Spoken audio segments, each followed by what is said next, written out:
Welcome. Question में बोल रहा है कि वर्गमूल निकालें। क्लियर? तो इसको कैसे करेंगे?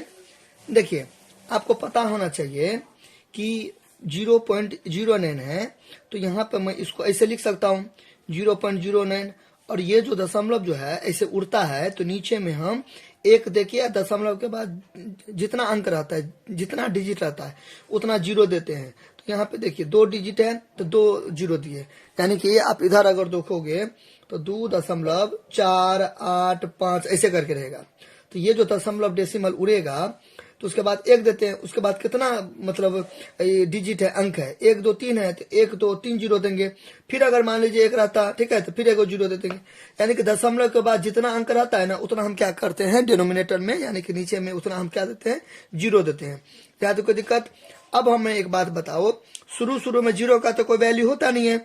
आप देखो 0 0 9 लिखो या 9 लिखो तो एक ही बात है, सामने में यानी कि लास्ट में जीरो देते हैं तब उसका वैल्यू होता है, शुरू में जीरो रहते हैं तो उसका कोई वैल्यू नहीं होता है। तो 0 0 9 लिखो या 9 लिखो, एक ही बात है। तो यहाँ पे अब तो ये दशमलव नहीं रहा, अब तो उड़ गया, तो 0 0 9 क्यों लिखेंगे हम डायरेक्ट 0 0 9 को क्या लिख सकते हैं, 9 लिख सकते हैं, क्योंकि शुरू में जीरो का कोई वैल्यू नहीं रहता है। तो यहाँ पे मैंने क्या देना है, 9 देना है, ठीक है। बट्टा खींच के ये 100 दे देंगे, ठीक है। अब यहाँ पे अगर कटेगा तो ठीक है, आप काट सकते हो, नहीं कटेगा तो नहीं काटोगे। यहाँ तो कोई दिक्कत हमें बोल रहा है इसका वर्गमूल निकालने के लिए। फर्स्ट ऑफ ऑल मैं आपको बता देता हूँ, वर्गमूल का अंग्रेजी में बोलते हैं, वर्गमूल को अंग्रेजी में बोलते हैं स्क्वायर रूट। क्या बोलते हैं?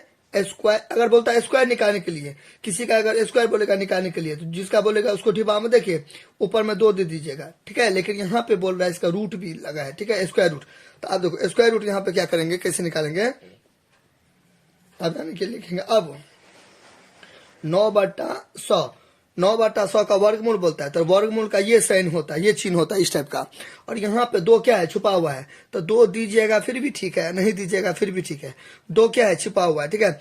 मैंने ऐसा साइन क्यों लगाया, क्योंकि वर्गमूल का जो साइन होता है ना, चिन्ह होता है, देखिए जोड़ का ऐसे होता है, घटाव का ऐसे होता है, गुना का ऐसे होता है, उसी तरह वर्गमूल का साइन ये होता है, इस टाइप का वर्गमूल का क्या होता है, साइन होता है। क्लियर बात समझे ना? इसी तरह मैंने ऐसे लगा दिया।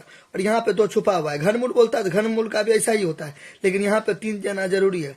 वर्गमूल में 2 दीजिएगा फिर भी ठीक है, नहीं दीजिएगा फिर भी ठीक है, लेकिन घनमूल में 3 देना जरूरी है। यहाँ तो कोई दिक्कत?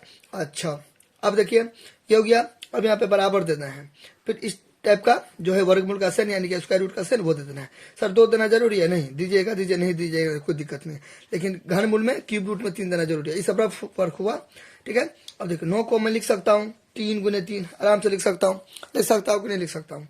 100 है तो 100 का ऐसे करके पूरा फैक्टराइजेशन कर लीजिएगा, भाज गुणन कर, ऐसे 2 50 फिर 2 25 अब 25 25 ऐसे करके होता है ना, तो उस टाइप का 2 2 9 4, फिर यहाँ पे 5, फिर यहाँ पे 5, फिर यहाँ पे बराबर देंगे।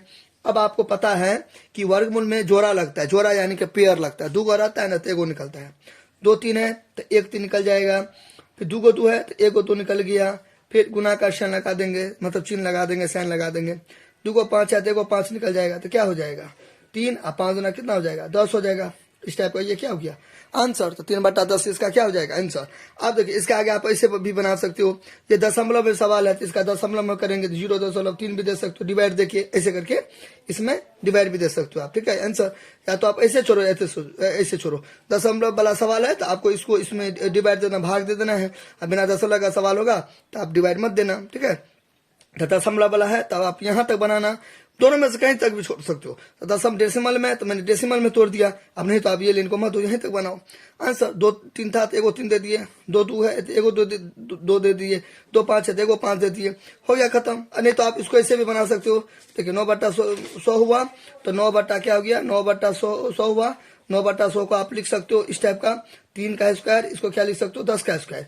अब यहाँ पे 3/10 हो गया, 3/10 हो गया, यहाँ भी स्क्वायर है, यहाँ भी स्क्वायर, एक स्क्वायर, ये से ये वाला यहाँ पे कट गया, 3/10। देखिए ऐसे भी कर सकते हैं आप, ठीक है। Thank you.